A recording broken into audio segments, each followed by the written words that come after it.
Been paying attention to this all week. The Cowboys' win total is 7.5, according to ESPN Bet. They added George Pickens. Are we underestimating what the Cowboys might be? I don't think so. I mean, I like what they've done in the offseason with, the defense and the O-line and, of course, adding George Pickens. But their schedule isn't easy. I know the numbers don't match up as it being an incredibly hard schedule, but they're playing within their own division, which is really tough. They got to play the NFC North, which may be the toughest division in football. And they also got the West of the AFC. They won 7 games last year without Dak. Mike T, Justin Fields and the Jets. Any chance he leads them to the playoffs this year? Yes, Greeny. I see him somewhere between the 6th and the 9th seed for 3 reasons. Last year, the Jets were last in the NFL with the most penalties.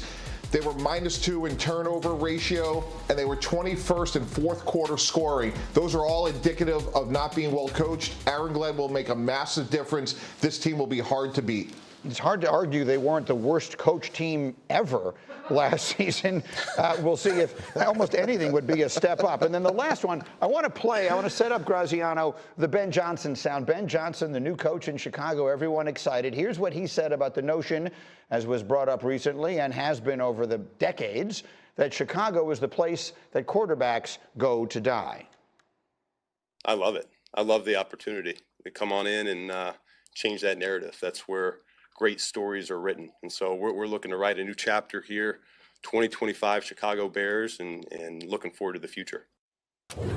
I was going to go to Graz, but I got to tell you, Michael Wilbon was jumped out of his chair. What did you say when he said that? That's what you have to have, that kind of belief.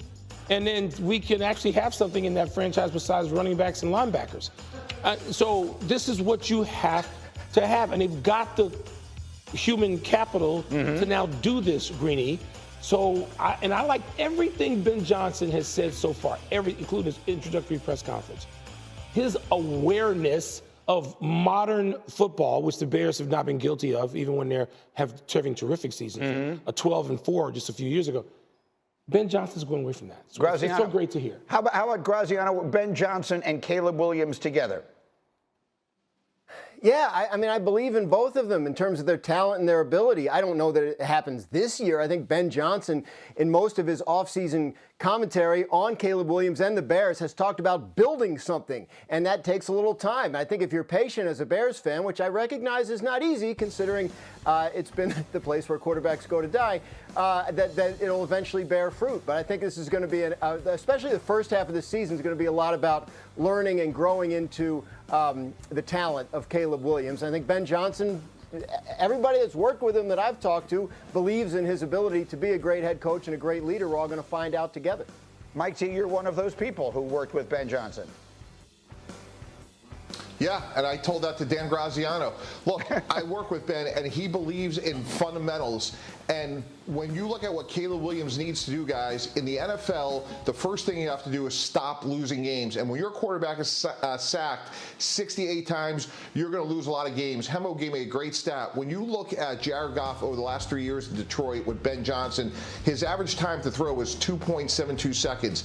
He will get rid of the ball fast. Look for guys like Colston Loveland, their first-round pick, to be highly productive. They added 3 offensive linemen in free agency. They added Ozzie Trapillo in the draft. They've given Caleb Williams every chance to get better. I believe he will under Ben Johnson.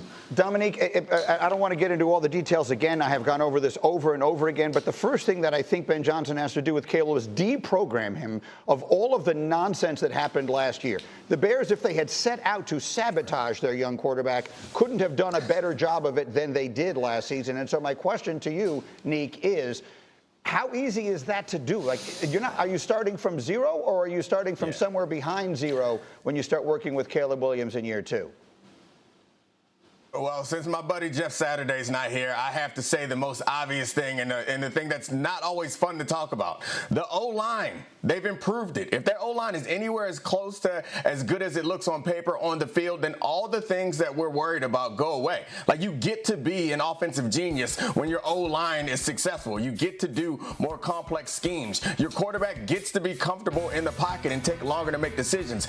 Everything gets easier, and deprogramming your quarterback, it's a lot easier when he's not constantly under pressure, when you can run the ball to take pressure off of him. So I think it really boils down to what it always does, is the fundamentals of football. They're their defense can tackle, and their offensive line can block, then I think everything will be much better, because that's what we saw work out for them in Detroit with Ben Johnson as the offensive coordinator, and the same thing will work out in Chicago, because it works everywhere in the whole history of football. Block and tackle.